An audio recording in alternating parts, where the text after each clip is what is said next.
व्यवसायी ग्यारेज रे बोमा माड़ बोमा पकाइले पेट्रोल पकाई पिकअप भ्यान जालीदेले। कामाख्यानगर थाना साई बिहार लेन सरोज भूषण महांती ग्यारेज रे बोमा माड़ होईछि। विलंबित राति रे दुर्बृत्त बोमा मारिबा सह पेट्रोल पकाई पिकअप भ्यान जाली दैछन्ति।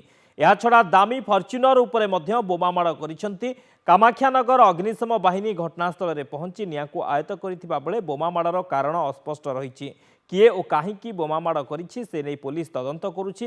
व्यावसायिक शत्रुतारु केही एपरि करिथाई पारे बोली संदेह करा जाउछि। विलंबित राति रे 1:30 2टा बेलू बाण फुटला।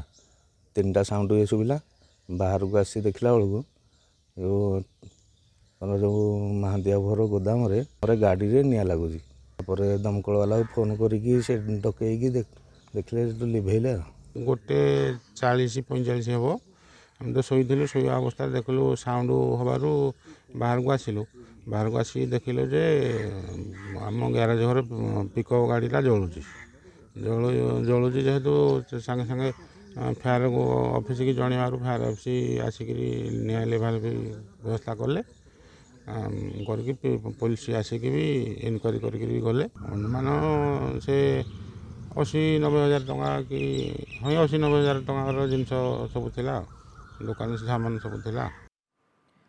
अधिक सूचना पाई फोन लाइन अच्छी कामाख्यानगर रिपोर्टर हृदय बल्लभ मिश्र। हृदय बल्लभ, कौन घटना इभली गाड़ी पोड़ा बोमा माड़ इ पछर कारण कौन कौन क्षयक्षति होईछि कौन सूचना रहुछि?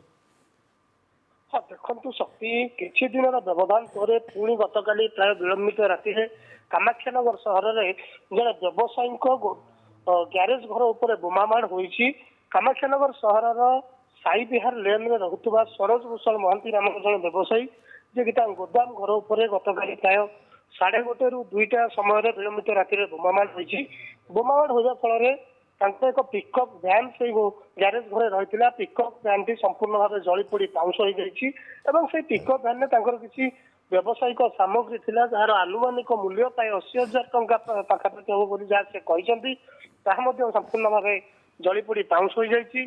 से पाखे एक दामी फॉर्च्यूनर कार रही फॉर्च्यूनर कार उपरकू बोमा माड़ होती जहाँफल फॉर्च्यूनर कार काच भांगी जाए जहाँ जना पड़ी शक्ति।